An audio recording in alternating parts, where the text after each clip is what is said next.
UltraTech cements ने financial year 26 का quarter one result announce किया है। ओवरऑल कंपनी के नंबर्स इंप्रेसिव लग रहे हैं। फाइनेंशियल ईयर 26 के क्वार्टर वन में कंपनी का रेवेन्यू 13% बढ़ा, EBITDA 44% और वॉल्यूम्स 10%। लेकिन कंपनी के नंबर्स में ग्रोथ के साथ साथ कंपनी में कुछ इंटरेस्टिंग चीजें भी चल रही है। कंपनी ने रिसेंटली इंडिया सीमेंट और केसोराम इंडस्ट्रीज अक्वायर किया। इंडिया सीमेंट्स अल्ट्राटेक के लिए एक बड़ा एक्विजिशन है।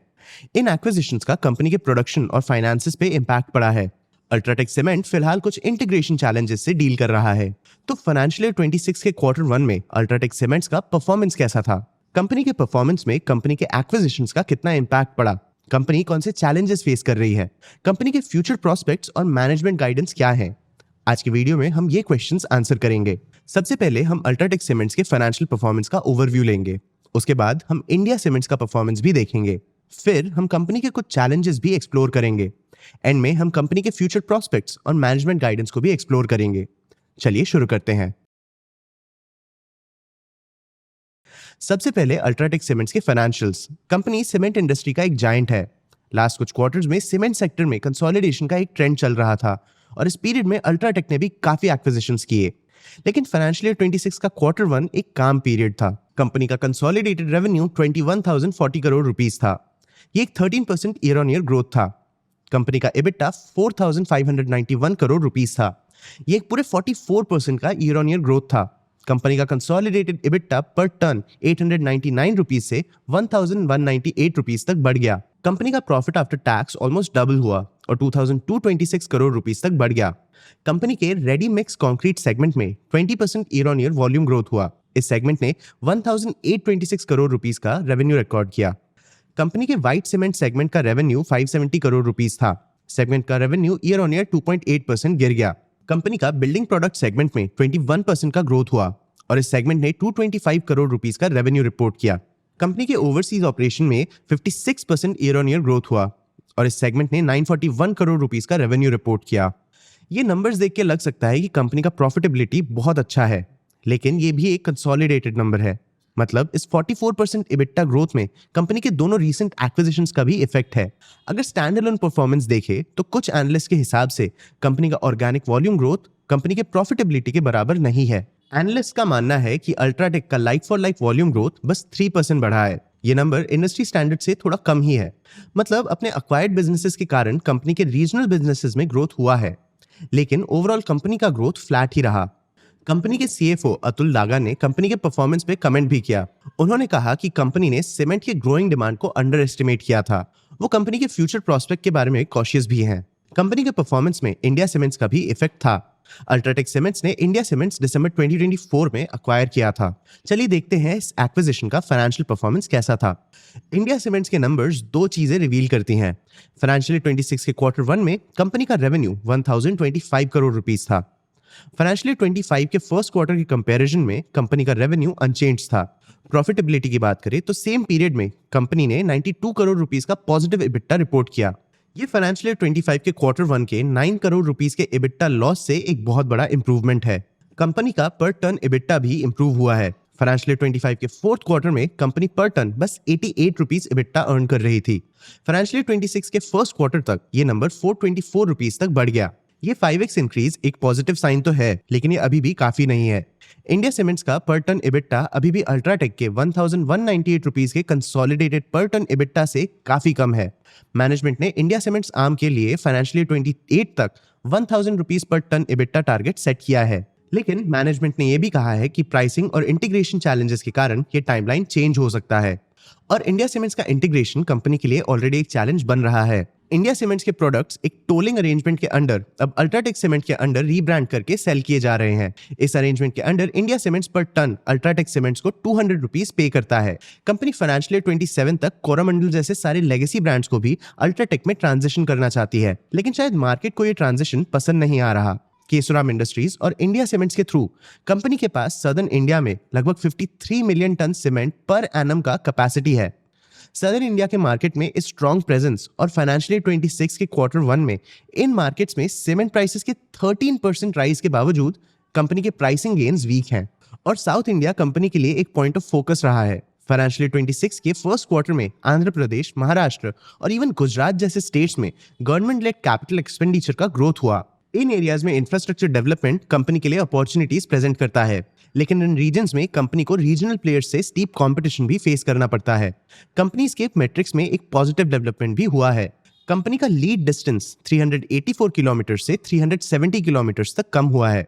मतलब कंपनी के मैन्युफैक्चरिंग यूनिट से मार्केट तक का डिस्टेंस अब कम हुआ है। लीड डिस्टेंस कम होना मतलब कंपनी लॉजिस्टिक्स कॉस्ट सेव कर सकती है और डिलीवरी का टाइम भी रिड्यूस कर सकती है।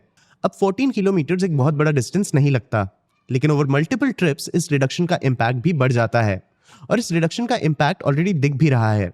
कंपनी का logistics cost quarter on quarter 2% और ईयर ऑन ईयर 4% कम हो चुका है। कंपनी एक्विजिशंस के साथ साथ एक्सपेंशन पर भी फोकस कर रही है।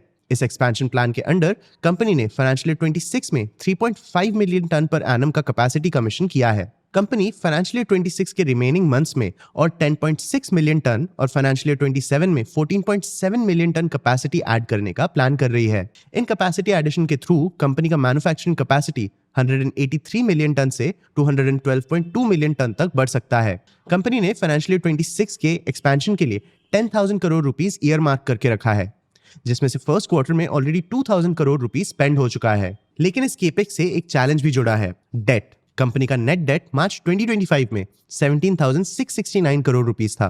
कंपनी ने यह अमाउंट 16,340 करोड़ रुपीस तक कम किया है, लेकिन इन आने वाले केपेक्स के कारण शायद कंपनी अपना डेट कुछ टाइम तक रिड्यूस नहीं कर पाएगी। इस ऑनगोइंग डेट का इम्पैक्ट इंटरेस्ट पेमेंट्स के थ्रू कंपनी के प्रॉफिटेबिलिटी पे पड़ सकता है। कंपनी एक्सपेंशन के साथ साथ एफिशिएंसी पे भी फोकस कर रही है। कंपनी का क्लिंकर कन्वर्जन रेशियो 1.49x से 1.44x तक कम हो चुका है। और ये क्लिंकर क्या होता है? देखो दोस्तों, लाइमस्टोन जो एक तरह का सेडिमेंट्री रॉक है, ये one of the main ingredients होता है क्लिंकर बनाने के लिए। इसी लाइमस्टोन को क्ले के साथ एक्सट्रीमली हाई टेम्परेचर पे गर्म करने से क्लिंकर बनता है। इसको टेक्निकल भाषा में हम एक इंटरमीडिएट प्रोडक्ट बोलते हैं। फिर इस क्लिंकर को जिप्सम और फ्लाई ऐश के साथ ग्राइंड करके एक फाइन पाउडर बनाया जाता है।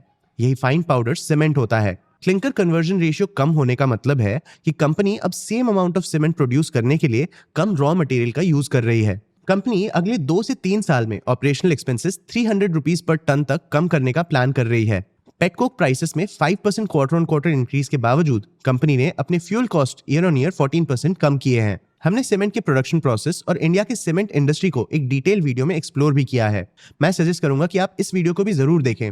वीडियो की लिंक डिस्क्रिप्शन में है। Coming back to the topic, company बस सीमेंट स्पेस में ही अपने ऑपरेशंस एक्सपैंड और ऑप्टिमाइज नहीं कर रही। कंपनी का सस्टेनेबिलिटी मूवमेंट भी ग्रो कर रहा है। अपने पावर कंजम्पशन में ग्रीन एनर्जी इंट्रोड्यूस करके अल्ट्राटेक सीमेंट्स ने अपना पावर कॉस्ट 8% रिड्यूस किया है। कंपनी के टोटल पावर कॉस्ट में ग्रीन एनर्जी का कंट्रीब्यूशन भी 39.5% तक बढ़ा है। इन ग्रोथ प्रोस्पेक्ट्स के साथ साथ कंपनी को कुछ और चैलेंजेस भी फेस करने पड़ सकते हैं। देखो दोस्तों, सीमेंट एक सिक्लिकल इंडस्ट्री है, मतलब इंडस्ट्री डाउनटर्न्स के कारण कंपनी के परफॉर्मेंस पे प्रेशर पड़ सकता है। अगर कंपनी इन डाउन साइकिल्स में अपने एक्विजिशंस को ठीक से इंटीग्रेट नहीं कर पाती है तो कंपनी के फाइनेंसेस पे भी प्रेशर पड़ सकता है।